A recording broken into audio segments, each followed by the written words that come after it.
Trinity చర్చిలో election ప్రక్రియ జరుగుతున్న విషయం అందరికీ తెలిసిందే. ఇప్పటికే 13 మంది సభ్యుల్లో దాదాపు 5 సభ్యులు యునానిమస్గా గెలవటం జరిగింది. ఒకరు మామిడిపాలెం సీటు నుంచి చిరంజీవి గారు, అలానే మిగిలిన వాళ్ళు కూడా గెలవటం జరిగింది. అయితే మిగిలిన 4 పాలెల నుంచి ఓటింగ్ ప్రక్రియ చేయవలసి ఉంది కనుక ఈ నెల 22వ తారీఖు శుక్రవారం ఉదయం నుంచి ఓటింగ్ ప్రక్రియ చేయటం జరుగుతుంది. ఒంగోలు డిఆర్ గారు కనుక ఓటింగ్ ఎవరు వేయాలి, ఎలా వేయాలనేది ఒక నమూనా చెప్పడం జరుగుతుంది.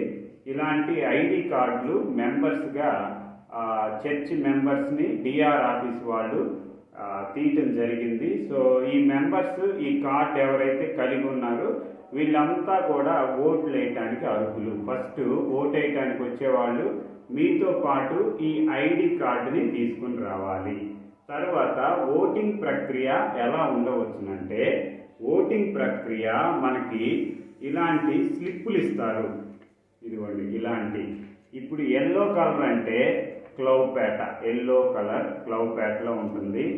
గ్రీన్ వచ్చేసరికి కబాడిపాలెం వారికి, అలానే లైట్ పింక్ వచ్చేసరికి తూర్పు క్రిస్టియన్ పాలెం, అలానే వైట్ పేపర్ వచ్చేసరికి అరవదండుపాలెం సభ్యులకి. ఇలా 4 రంగుల్లో 4 స్లిప్స్ ఇవ్వటం జరుగుతుంది. సో మనం ఏం చేయాలంటే, ఇప్పుడు నేను మీకు ఎలా ఓటు వేయొచ్చో, వాళ్ళు ఏ ముద్ర ఇస్తారో తెలియదు, కానీ జస్ట్ ఒక ప్రక్రియ మీకు చెప్పాలని అనుకుంటున్నాను. ఫస్ట్ మనం క్లౌపేట అభ్యర్థిని తీసుకున్నట్టయితే అగస్టిన్ పాస్టర్ గారు, ఆషేర్ పాస్టర్ గారి వైపున సభ్యులకి ఎలా ఓటు వేయాలో నేను తెలియపరుస్తాను.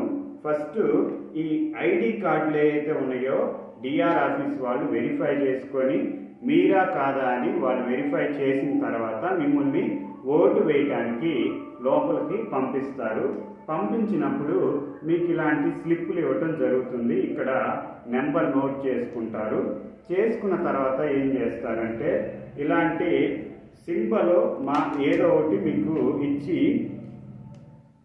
ఈ విధంగా ఇది అగస్టిన్ పాస్టర్ గారి, ఆషేర్ పాల్ పాస్టర్ గారి వైపు ఉన్న క్లౌపేట స్లిప్లో 2వ నెంబర్లో దోరపల్లి జాన్ ఆశీర్వాదం గారికి ఓటు వేయాలి కనుక 2వ బాక్స్లో ఈ ముద్రతోటి ఇలా వేయటం జరుగుతుంది. ఇది క్లౌపేటకి సంబంధించిన స్లిప్పు. తరువాత ఈ స్లిప్పుని ఏం చేయాలంటే ఇలా మడత వేసి, తరువాత ఇలాంటి బ్యాలెట్ బాక్స్ ఉంటుంది. సో ఈ బ్యాలెట్ బాక్స్లో మనం ఇలా వేయాలి. సో కనుక ఇప్పుడు నేను క్లౌపేట స్లిప్ని బ్యాలెట్ బాక్స్లో వేశాను. అలానే ఇంకొక బ్యాలెట్ బాక్స్ ఉంటుంది. ఇది వచ్చేసరికి ఇది కబాడిపాలెం వారి స్లిప్, గ్రీన్ కలరు కబాడిపాలెం వారి స్లిప్పులో మనం ఎట్లా ఓటేయాలంటే 1, 2 గుర్తుపెట్టుకోండి. అగస్టిన్ పాస్టర్ గారి వైపున్న అభ్యర్థులు 1, 2 మరియు 6 గుర్తుపెట్టుకోవాలి. 1, 2 దీంట్లో 7 పోటీ పడుతున్నారు. ఈ 7లో అగస్టిన్ పాస్టర్ గారి వైపున్న కబాడిపాలెం సభ్యులు 1 సంధ్య గారు, ఫ్లోరెన్స్ గారు, విజయ సువార్త గారు అని 3 సభ్యులు దీంట్లో మన అగస్టిన్ పాస్టర్ గారి వైపు ఉన్నారు. వాళ్ళ 3కి మీరు ఇలా ఓటు వేసి యథావిధిగా ఇలా మడతను వేసి బ్యాలెట్ బాక్స్లో ఇలా వేయాలి.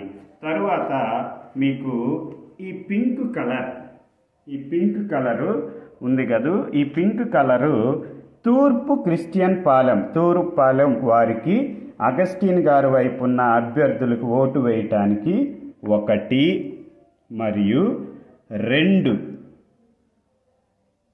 సో సలోమి అని ఉంది, జైశాలిని అని ఉంది. ఈ 2 అభ్యర్థులు అగస్టిన్ గారు, ఆషేర్ పాల్ గారు వైపు ఉన్న అభ్యర్థులు కనుక వీరికి ఓటును వేసి ఇంకొక బ్యాలెట్ బాక్స్ ఉంటుంది, ఆ బ్యాలెట్ బాక్స్లో వేయాలి. తరువాత మనం చూసినట్లయితే అరవదండుపాలెం అంటే మార్కెట్ సెంటర్ అరవదండుపాలెం నుంచి 1 సీటు కలిగి ఉంటాం కాబట్టి చర్చిలో ఈ ఫస్ట్ గోనా రేచల్ గారు 1వ అభ్యర్థిగా ఉన్నారు. అగస్టిన్ గారు, ఆషేర్ పాల్ గారు వీరిని ఉంచటం జరిగింది. కనుక కరెక్ట్గా మనం అది వేసి సింబల్ కరెక్ట్గా వేసి ఇలా మడతను వేసి వెంటనే చూడండి ఈ విధంగా. సో కాబట్టి గుర్తుపెట్టుకోవాల్సిన విషయం ఏంటంటే మీ ఓట్లు ఆ విధంగా వేయాలి. ఎల్లో కలర్ క్లౌపేట, గ్రీన్ కలర్ కబాడిపాలెం. క్లౌపేట దాంట్లో 2వ అభ్యర్థి దోరపల్లి జాన్ ఆశీర్వాదం గారికి ఓటు వేయాలి. కబాడిపాలెంలో గ్రీన్ కలర్లో ఉంటుంది 1, 2, 6. దీంట్లో సభ్యులు ఎక్కువ మంది ఉన్నారు కనుక కన్ఫ్యూజ్ అవ్వద్దు. 1, 2, 6 ముగ్గురికి అవకాశం ఉంటుంది. కబాడిపాలెం నుంచి 1, 2, 6కి మీరు ఓట్ చేయాలి కబాడిపాలెం అభ్యర్థికి. అలానే ఇది వచ్చేసరికి తూర్పు క్రిస్టియన్ పాలెం 1, 2 అభ్యర్థులకి మీరు ఓటు వేయాలి. 1, 2 అభ్యర్థులకి ఓటు వేయాలి. ఇది వచ్చేసరికి అరవదండుపాలెం. దీంట్లో 1వ నెంబర్లోనే రేచల్ గారి పేరు ఉంటుంది.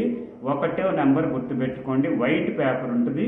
ఈ 1వ నెంబర్లో మనం ఏం చేయాలంటే వారు ఇచ్చిన ముద్రను సింబల్ను ఇక్కడ మనం కరెక్ట్గా ఎగ్జాక్ట్గా ముద్ర వేసి బ్యాలెట్ బాక్స్లో వేయాలని మనం చేస్తున్నాను. మీ ఓటు చాలా విలువైనది, ఆలోచించండి. చాలా కాలంగా ఎన్నో సంవత్సరాలుగా చర్చిలో ఆరాధన జరగకుండా మూతపడిపోయింది. అయితే దేవుని కృపను బట్టి ఇప్పుడు మంచి అవకాశం వచ్చింది కనుక అందరూ వినియోగించుకోండి. ప్రతి చర్చి సభ్యులు ఒక వారధిలాగా సారథిలాగా అందరినీ తీసుకొచ్చి ప్రతి ఒక్కరూ ఓటు వినియోగించుకునే విధంగా చేయాలని కోరుకుంటున్నాను. Thank you.